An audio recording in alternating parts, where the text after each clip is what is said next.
The syllabus specifically asks to talk about satellite communication systems, geostationary, low Earth orbit, and GPS. Let's quickly cover the three.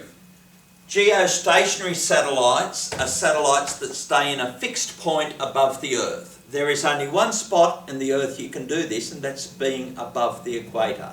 Geostationary satellites are exactly 35,786 kilometres straight up, assuming you're standing on the beach.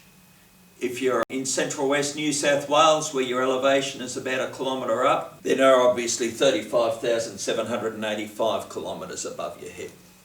So they must be precisely located. Why is that?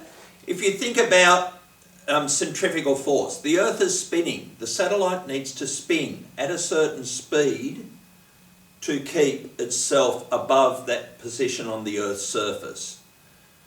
As it's spinning, it's got the centripetal force throwing it outwards. It's got gravity pulling it back to ground.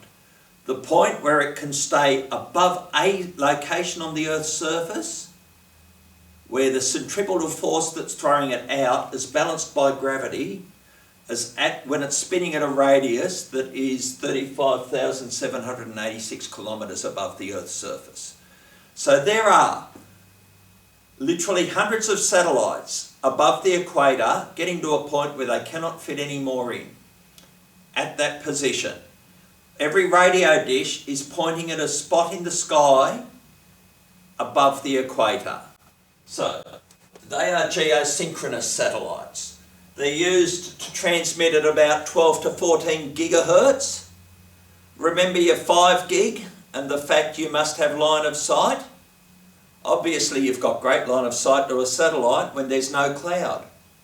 Those of you that have got satellite TV or satellite NBN know that the satellite NBN works a lot better when it's clear than it does when it's cloudy, because rain absorbs some of that gigahertz frequency.